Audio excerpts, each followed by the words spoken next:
साथियों, सरकार के साथ संवाद करना बहुत ज़रूरी है। सीधी बात, नो बकवास। महामारी अधिनियम किसी समय अंग्रेज़ों ने हमारे देश पर थोपा था। जी हाँ, हमारे देश पर थोपा था क्योंकि हम उनके ग़ुलाम थे। अब हम काले अंग्रेज़ों के ग़ुलाम हैं। ग़ुलाम रहना हमारा जन्मसिद्ध अधिकार है और हम ग़ुलाम रहेंगे, सदैव ग़ुलाम रहेंगे। हमें आज़ादी के नाम पर एक लॉलीपॉप दिया गया था 1947 में, और वो लॉलीपॉप था ट्रांसफ़र ऑफ पावर का। खैर, वो बात एक अलग है। अब बात करते हैं हम काले अंग्रेज़ों की ग़ुलामी की। तो महामारी अधिनियम, जब भी अंग्रेज़ों को लगता था कि भारत के लोग उग्रवादी हो जाएंगे, उग्र रूप धारण कर लेंगे, या कभी कोई लॉ एंड ऑर्डर फेल होने की स्थिति दिखती थी, तो वो महामारी अधिनियम की आड़ में सारा काम कर लेते थे। उस महामारी अधिनियम में वो क्या करते थे, एक अघोषित इमरजेंसी जैसे हालात पैदा कर देते थे, जिससे लोग घर से बाहर नहीं निकल सकते, किसी से बात नहीं कर सकते, संवाद स्थापित नहीं कर सकते, मिलना जुलना बंद। तो इस तरीके से वो क्रांतियों को दबा देते थे।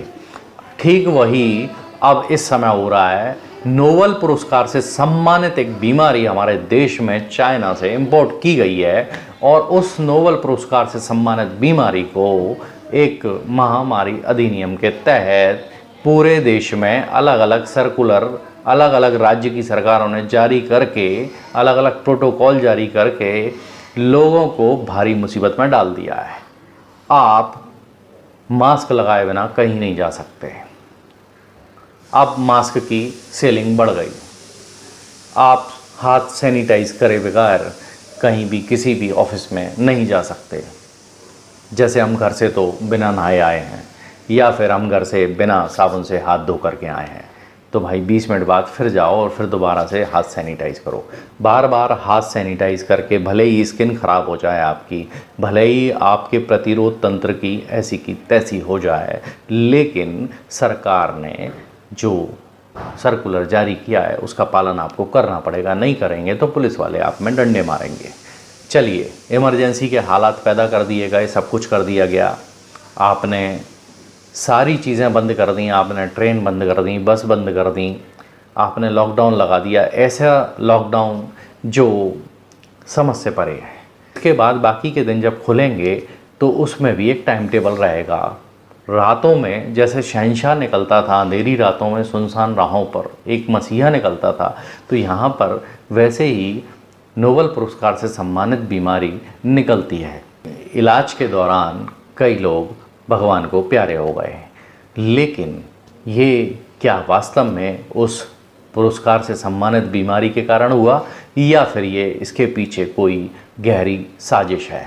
अगर इसकी पीछे कोई गहरी साजिश है तो डॉक्टर BRC को आप सुन लीजिए, डॉक्टर राजीव भाई दीक्षित को आप सुन लीजिए। अगर आप इन लोगों को सुन लेंगे, और शायद अगर हमारे प्रधान सेवक ने अपने मन की बात करने की बजाय ये बातें सुन ली होती, तो शायद ये स्थिति भारत के अंदर निर्मित नहीं होती। भारत देश उष्णकटिबंधीय देश है। इसके अंदर किसी भी वायरस की कोई जगह नहीं है। इस धरती पर जब सूरज की किरणें सीधी पड़ती हैं तो ये वायरस को ख़त्म कर देती है। वायरस वायुमंडल में नहीं ज़िंदा रह पाते। ऐसा क्या हुआ जो चाइना से कोई चीज़ इंपोर्ट की गई और वो भारत में आकर तेजहीन हो गई? हमारे देश में जो भौगोलिक परिस्थितियां हैं, जो जलवायु है, उसमें कैसा भी वायरस आ जाए वो ज़िंदा नहीं रह सकता। बैक्टीरिया और वायरस के बिना आपका शरीर ज़िंदा रह ही नहीं सकता। तो फिर वायरस से डर कैसा? सिर्फ तुलसी और सौंठ का काढ़ा ही पी लें, उससे ही वो ठीक हो रहे हैं। उनको और कुछ लेने की ज़रूरत नहीं पड़ रही है। लेकिन इसके बावजूद भी आप नोबेल पुरस्कार से सम्मानित बीमारी का इतना ज़्यादा सम्मान कर रहे हैं कि लोगों के रोज़गार के वांदे पड़ गए। जब रोज़गार की बात आती है, जो लोग रोज़ कुआं खोदते हैं, पानी पीते हैं, हमारे यहाँ कोर्ट में स्थिति ये है, वकीलों की पूरा कोर्ट सील कर दिया जाता है, क्योंकि वहाँ पे नोबेल पुरस्कार से सम्मानित बीमारी जो बैठी है। जितनों ने जांच कराई नोबेल पुरस्कार से सम्मानित, वो खुद भी हो गए, लेकिन जिन्होंने जांच नहीं कराई वो बिल्कुल ठीक है। रहा सवाल इसका, तो it's a type of influenza according to doctor BRC। अब आपने उस भले आदमी को कोई सपोर्ट नहीं किया, जनता उससे कहती है आप कोर्ट चले जाइए, आप यहाँ चले जाइए। मुझे एक बात बताइए भाई साहब, क्या पूरा ठेका उसी ने ले रखा है? कुछ आप भी कर लीजिए ना, मतलब रास्ता भी बताओ और आगे भी चलो। तो मेरा मतलब कहने का इतना सा है कि हमारे देश की जनता की जो पुंगी बजाई जा रही है इस समय, वो ज़बरदस्त तरीके से बजाई जा रही है। ख़ास तौर से रोज़ कुआं खोदकर पानी पीने वाले लोगों की हालत पतली है, अर्थव्यवस्था नीचे जाती जा रही है। दूसरी तरफ एक और चीज़ है कि हमको देशभक्ति की जो घुट्टी पिलाई जा रही है, वो मैं मानता हूँ कि भैया देशभक्त होना चाहिए, अंदर से होना चाहिए, इंस्पायर होना चाहिए। लेकिन क्या सारा का सारा ठेका देशभक्त होने का हम जैसे गरीब जनता ने ही ले रखा है? सरकार को भी चाहिए कि वो देशभक्त बने, देशभक्त बने। अपने जितने भी MP MLA सारे लोग हैं, सब अपनी पेंशन का त्याग कर दें देश हित में। हमें पेंशन नहीं चाहिए, हमको सैलरी नहीं चाहिए। भाई हम तो केवल सेवक हैं, हम केवल नेतागिरी कर रहे हैं, जनता जनार्दन की सेवा के लिए हम नेता बने हैं। तो नेता जब बने हैं तो हमें पैसे की क्या ज़रूरत है? हमको सरकारी चीज़, टेलीफोन मुफ्त मिल रहा है, बिजली मुफ्त मिल रही है, रहने के लिए आवास मुफ्त मिल रहा है, हमको आने जाने के लिए गाड़ियाँ मुफ्त मिल रही हैं। तो ऐसी कंडीशन में इनको पैसे की क्या ज़रूरत है? तो ये अपनी सारी की सारी तनख्वाह दान क्यों नहीं कर देते? पूरी तनख्वाह इनको दान कर देना चाहिए, जिससे हमारा देश खुशहाल बन सके। लेकिन ये तो चूसेंगे, एक आम आदमी से कहेंगे कि अपने गैस सिलेंडर की सब्सिडी छोड़ दे भाई तू। यार एक बात बताओ, जनता क्या हमेशा अपना खून चुसवाती रहे? अपने में ही सिरिंज डालो और निकालो खून और इनको दान कर दो। वाह भाई वाह, क्या बात है, बहुत अच्छी आइडियोलॉजी है। एक हिपोक्रेसी की भी हद होती है यार, सीमा होती है। जनता से उसकी पेंशन छीन लो। जो आदमी सरकारी नौकरी के लिए कंपटीशन की तैयारी करता, उसके माँ बाप उस पर लाखों रुपए लगा देते हैं, एजुकेशन लोन लेकर के ब्याज भरते भरते उनकी सांसें फूल जाती हैं।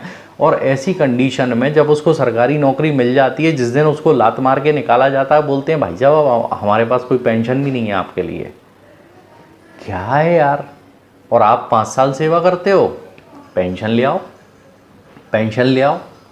भाई साहब आपकी मन की बात को डिसलाइक केवल इसलिए मिले क्योंकि अब आपके मन की बात लोगों को झेल नहीं पा रही, क्योंकि आप उसमें मन की बात हटा दें, उसको देश की बात करें, तो शायद जनता उसको लाइक करे।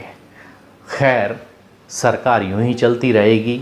महामारी अधिनियम लाया था अंग्रेज़ों ने केवल हमारी आवाज़ दबाने के लिए, लेकिन अब काले अंग्रेज़ों ने भी इसको अपना पूरी तरह से हथियार बना लिया है। इमरजेंसी लागू है, आप लोग समझ के रहिए, संभल के रहिए, सुरक्षित रहिए, घर में रहिए, बाहर मत जाइए।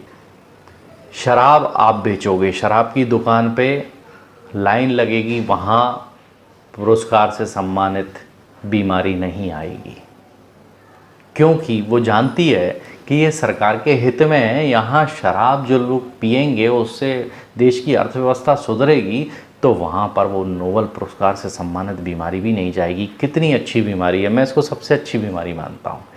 आपने सब जगह गैदरिंग बंद कर दी, बहुत अच्छी बात है। मैं खुद कहता हूँ सोशल डिस्टेंसिंग का पालन कीजिए, अच्छी बात है, 4 बीमारियाँ और नहीं लगेंगी।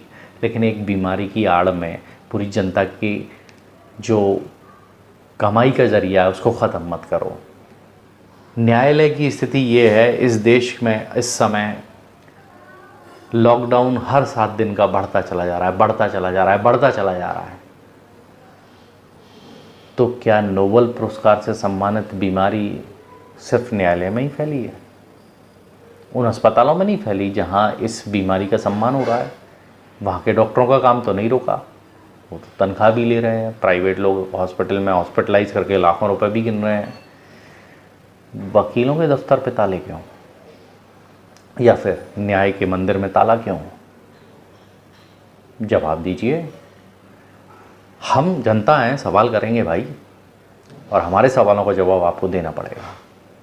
मैं किसी सरकार के ख़िलाफ़ नहीं हूँ या मैं किसी व्यक्ति विशेष के ख़िलाफ़ नहीं हूँ, लेकिन ख़िलाफ़ हूँ आपकी नीतियों के, क्योंकि मैं जनता हूँ और सवाल करना मेरा अधिकार है, मेरा कर्तव्य है। तो दोस्तों, अगर आप सवाल नहीं कर सकते तो इस वीडियो को फॉरवर्ड कर दीजिए, उसी में काम हो जाएगा।